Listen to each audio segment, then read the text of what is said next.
اعوذ باللہ من الشیطان الرجیم بسم اللہ الرحمن الرحیم۔ سورہ انفطار مکہ مکرمہ میں نازل ہوئی۔ اس میں 19 آیتیں اور ایک رکوع ہے۔ نازل ہونے اور تلاوت کے اعتبار سے یہ 82 نمبر پر ہے اور سورہ نازعات کے بعد نازل ہوئی ہے۔ اذا السماء انفطرت، جب آسمان پھٹ جائے گا۔ وَإِذَا الْكَوَاكِبُ انتثرت، اور جب ستارے جھڑ جائیں گے۔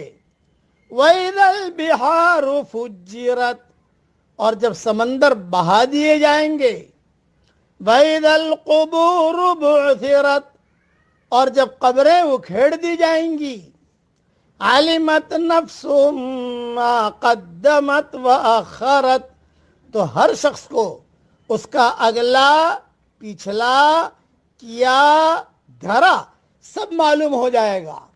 یا ایھا الانسان ما غرک بربک الکریم، اے انسان تجھے کس چیز نے اپنے رب کریم کے بارے میں دھوکے میں ڈال رکھا ہے۔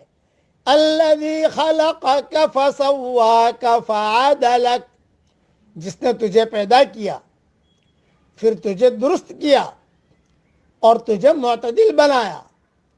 فی ای صورت ما شاء رکبک، اس نے جس صورت میں چاہا تجھے جوڑ دیا۔ کلا بل تکذبون بالدین، ہرگز نہیں بلکہ تم لوگ جزا اور سزا کو جھٹلاتے ہو۔ وَإِنَّ عَلَيْكُمْ لَحَافِظِينَ، حالانکہ تم پر نگران فرشتے مقرر ہیں۔ کِرَامًا کاتبین، معزز لکھنے والے۔ یعلمون ما تفعلون، وہ جانتے ہیں جو تم کرتے ہو۔ ان الابرار لفی نعیم، یقیناً نیک لوگ ضرور نعمتوں میں ہوں گے۔ وَإِنَّ الْفُجَّارَ لَفِي جَحِيمٍ، اور یقیناً بدکار لوگ ضرور دوزخ میں ہوں گے۔ يَصْلَوْنَهَا يَوْمَ الدِّينِ، وہ روز جزا کو اس میں داخل ہوں گے۔ وَمَا هُمْ عَنْهَا بِغَائِبِينَ، اور وہ اس سے غائب دور نہ ہو سکیں گے۔ وَمَا أَدْرَاكَ مَا يَوْمُ الدِّينِ، اور آپ کو کیا خبر کہ روز جزا کیا ہے۔ ثُمَّ مَا أَدْرَاكَ مَا يَوْمُ الدِّينِ، پھر آپ کو کیا خبر کہ روز جزا کیا ہے۔ یوم لا تملک نفس لنفس شیئا، اس دن کوئی شخص کسی کے لیے کچھ بھی اختیار نہ رکھے گا۔ والامر یومئذ للہ، اور اس دن حکم صرف اللہ کا ہی ہوگا۔ مختصر تشریح اس کی بھی سن لیجئے۔ قیامت کا منظر اس میں بھی اللہ نے کھینچا ہے۔ اللہ تعالیٰ نے قرآن میں 3 باتیں بہت اہتمام سے کہی ہیں، فرمائی ہیں، بیان فرمائی ہے: توحید، رسالت اور آخرت۔ تو یہ آخرت کے تذکرے ہیں۔ اللہ تعالیٰ فرماتا ہے قیامت کے دن آسمان ٹکڑے ٹکڑے ہو جائیں گے، جیسے فرمایا ہے السماء منفطر بہ، سورہ مزمل کی 18ویں آیت ہے۔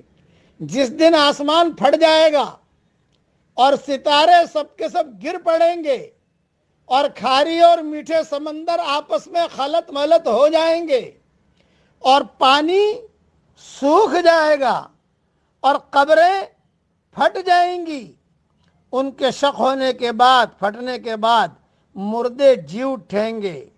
پھر ہر شخص اپنے اگلے پچھلے اعمال کو بخوبی جان لے گا۔ پھر اللہ تعالیٰ بندوں کو دھمکاتا ہے اور متوجہ کرتا ہے کہ تم کیوں مغرور ہو گئے، تم کیوں مغرور ہو گئے؟ تم کیوں مغرور ہو گئے؟ ما غرک بربک الکریم، اسی لیے آتا ہے اے ابن آدم، اے آدم کے بچے، اے آدم کے بچے، اپنے باعظمت رب سے تو نے کیوں بے پرواہی برت رکھی ہے؟ کس چیز نے تجھے اس کی نافرمانی پر اکسا رکھا ہے، اور کیوں تو اس کے مقابلے پر آمادہ ہو گیا ہے؟ حدیث میں ہے کہ قیامت کے دن اللہ تعالیٰ فرمائے گا اے ابن آدم، اے آدم کے بچے، تجھے میری جانب سے کس چیز نے مغرور کر رکھا تھا؟ اے ابن آدم بتا، تو نے میرے نبیوں کو کیا کیا جواب دیا؟ بس قیامت کا دن یہ آنے والا ہے، اس لیے اس دن کی تیاری ہم سب کو کرنی ہے۔ میں نے مختصر اس کی تشریح کر دی ہے۔ اس لیے قیامت کا جتنا مذاکرہ ہمارے گھروں میں ہو، اس سے ہمارے ایمان تازہ ہوں گے۔